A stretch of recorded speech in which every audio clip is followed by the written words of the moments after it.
AP executive capital కానున్న smart city విశాఖకు అరుదైన గౌరవం దక్కింది.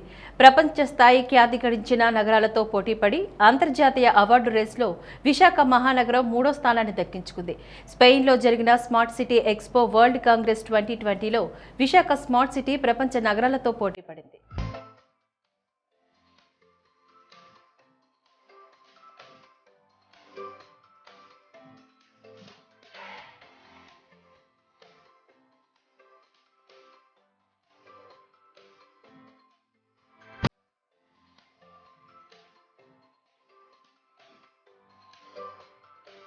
లివింగ్ అండ్ ఇన్క్లూజన్ అవార్డు కేటగిరీలో మోస్ట్ ఇన్నోవేటివ్ అండ్ సక్సెస్ఫుల్ ప్రాజెక్టులతో ప్రపంచంలో 20 నగరాలు పోటీ పడగా విశాఖ 3వ స్థానంలో నిలిచింది.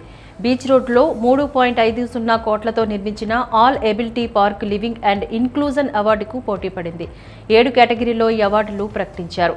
మొత్తం ఈ ఎక్స్పోలో ప్రపంచ నలుమూలల నుంచి 46 నగరాలు పాల్గొనగా భారత్ నుంచి కేవలం విశాఖపట్నం మాత్రమే అర్హత పొందడం విశేషం. 2 రోజుల పాటు నిర్వహించిన ఈ ఎక్స్పోలో బుధవారం ఆయా కేటగిరీలో అవార్డులను ప్రకటించారు. తొలి స్థానంలో మురికివాడల అభివృద్ధి ప్రాజెక్టుతో బ్రెజిల్ విజేతగా నిలవగా, అంతర్జాతీయ విరాళాల ద్వారా పేదలకు సంబంధించిన వివిధ రకాల బిల్లుల్ని చెల్లించే ప్రాజెక్టుతో టర్కీ దేశంలో ఇస్తాంబుల్ సిటీ 2వ స్థానంలో నిలిచింది. విశాఖ మహానగరం 3వ స్థానాన్ని దక్కించుకుంది. బీచ్ రోడ్లో YMCA ఎదురుగా 3.50 కోట్లతో ఆల్ ఎబిలిటీ పార్క్ తీర్చిదిద్దారు.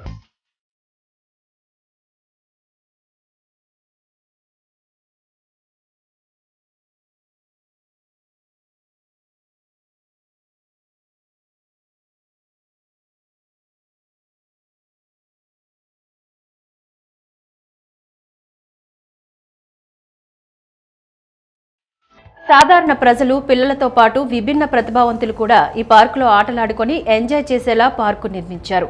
పార్కులో క్లైంబింగ్ నెట్, పిల్లలు ఆటలాడుకునే ఎక్విప్మెంట్, ఫిష్ డెక్, మ్యూజికల్ ఫోల్స్, ప్లే గ్రౌండ్స్, డ్రమ్తో పాటుగా ప్రత్యేక విద్యుత్ దీపాలంకరణలతో తీర్చిదిద్దే ల్యాండ్స్కేప్లు కూడా ఉన్నాయి.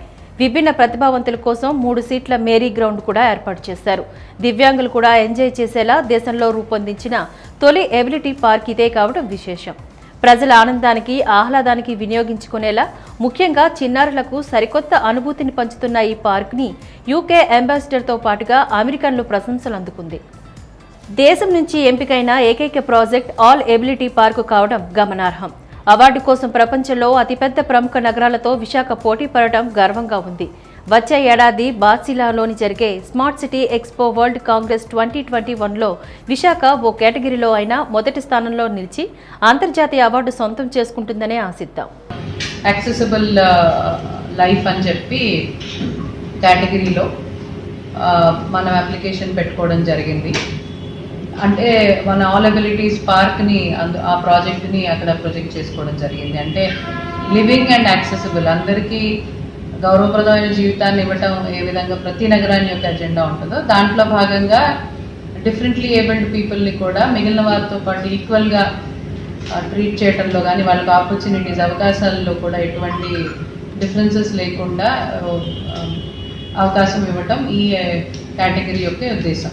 మనం ఆల్ ఎబిలిటీస్ పార్క్ ద్వారా డిఫరెంట్లీ ఏబుల్డ్ చిల్డ్రన్కి కూడా పార్క్ యాక్సెస్ కానీ, ప్లే ఏరియా యాక్సెస్ కానీ మామూలు పిల్లల కంటే ఏ విధంగా తక్కువ కాదు, వాళ్ళకి అది యాక్సెస్ అవ్వడంలో కాన్ఫిడెన్స్ లెవెల్స్ కావచ్చు, వారి భయం పోగొట్టడం కావచ్చు, లేదా వారికి ఆ గౌరవం ఇవ్వడం కావచ్చు. దాంట్లో మనం మిగిలిన పిల్లలతో పాటు వీళ్ళని కూడా ఈక్వల్గా ట్రీట్ చేస్తాము అనే కేటగిరీ కింద అప్లికేషన్ పెట్టుకోవడం జరిగింది. అది నచ్చి ప్రపంచవ్యాప్తంగా ఉన్న అన్ని నగరాల్లో కూడా టాప్ 3 తీసుకున్నారు. టాప్ 3 తీసుకున్న దాంట్లో మన విశాఖపట్నం ఆల్ ఎబిలిటీస్ ప్రాజెక్ట్ కూడా ఫైనలిస్ట్ అయింది.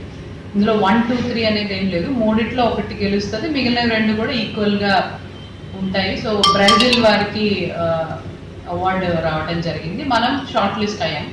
ఇది ప్రతిష్టాత్మకంగా ఎందుకు తీసుకున్నాం అంటే, మన దేశం నుంచి మిగిలిన స్మార్ట్ సిటీస్ అన్ని కూడా పార్టిసిపేట్ చేసినప్పటికీ కూడా ఫైనల్ లిస్ట్లో మనది మాత్రమే అయింది.